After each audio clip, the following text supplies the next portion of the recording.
I'm Dr. Kanwal Khalid, and we have been talking about Humayun and what contribution that he had in the world of astronomy. And as I have been discussing, that he was a great veteran of art, and he had a huge knowledge about the astronomy.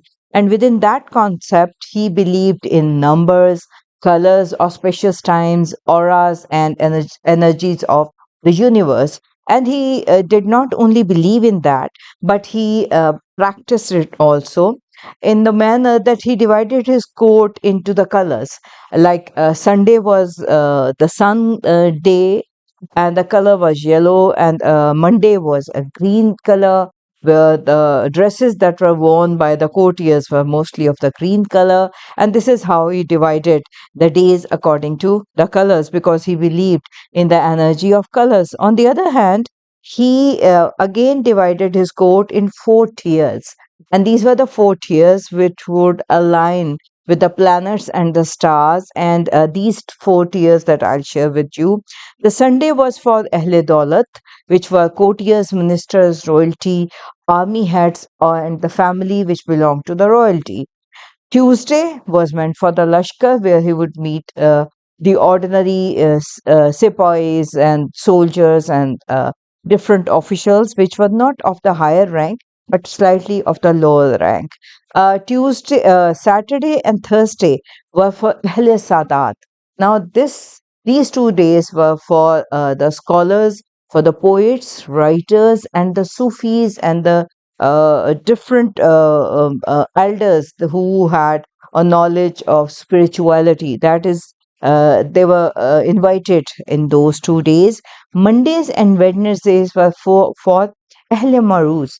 Now, Ahle Maruz were basically the heads of the institutes. So, the heads of different institutions will come and meet the king. But Friday was for everyone. So, anybody could come and meet him on this particular day. This is how he has divided his court, and this is what he believed in. But a lot of contribution that he did was in the astronomical studies of different kinds.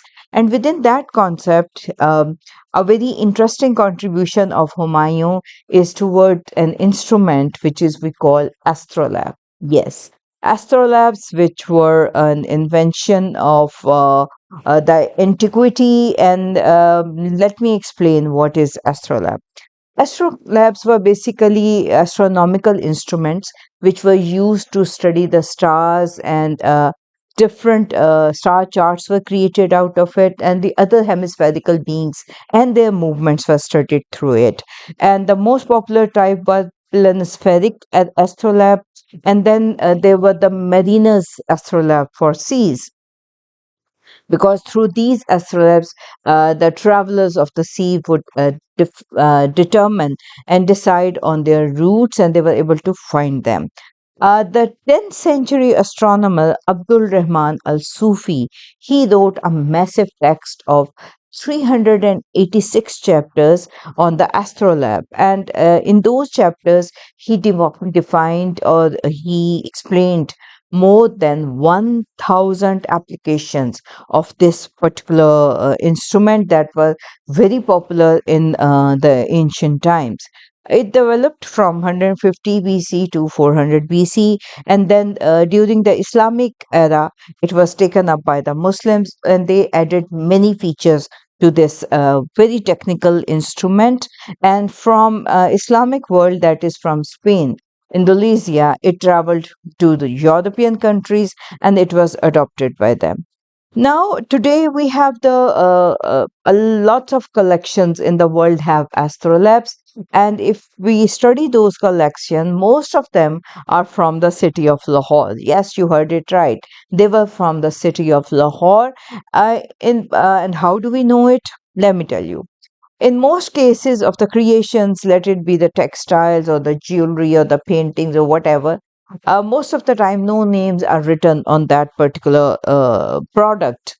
But this is not the case with astrolabes. When you study them, on almost every astrolabe, the name of the maker and the city it belonged to has been written.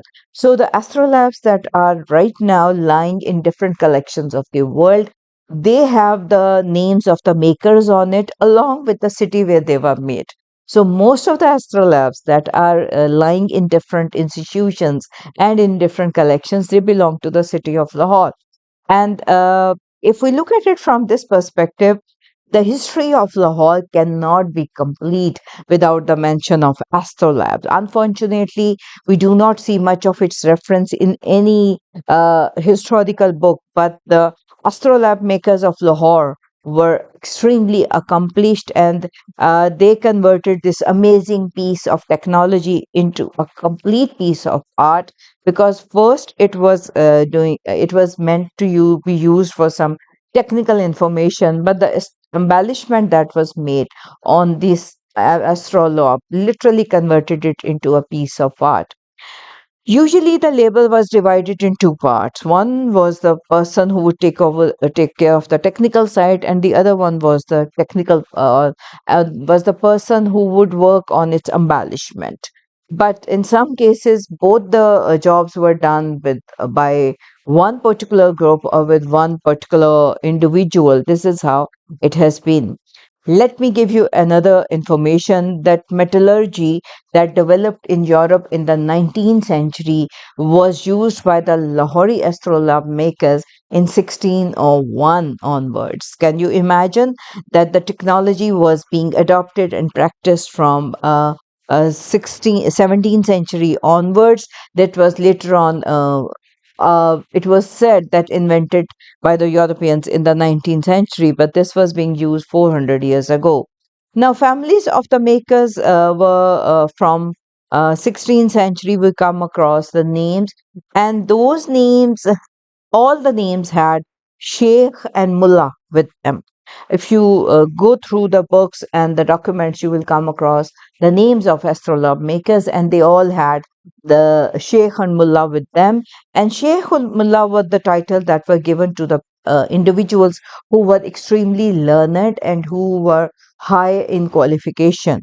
So these were the people who were associated with astrolabe making. One name that we come across is the name of Allahdad, which belonged to the city of Lahore, and they made the astrolabes. So, as late as in the 19th century, we hear of the two families. One was Muslim and the other one was Hindu, and they were busy in designing and fabricating the astrolabes. The one designer was Lala Shahumal, that was the family, and the other is Ustad Peer Bakhsh. We come across these two names associated to the astrolabes because their names are written on those astrolabes. So that's a very authentic information that we get. The last name that we find in this list of astrolabe makers is in the 19th century, and that is of Jyotishi Dharam. That is a Hindu family who were involved in this technique.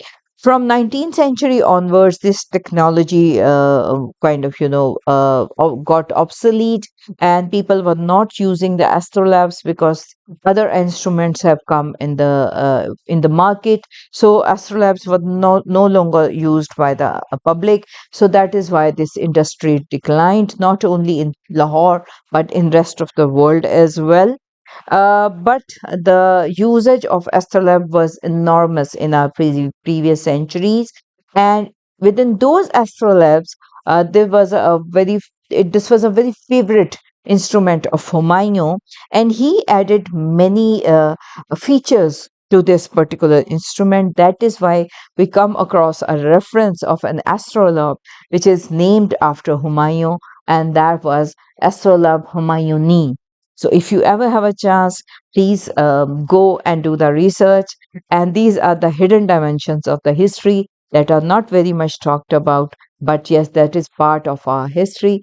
And these were the scholars and these were the scientists who were very successful rulers also. And these are the dimensions that I'll be sharing with you on my YouTube channel.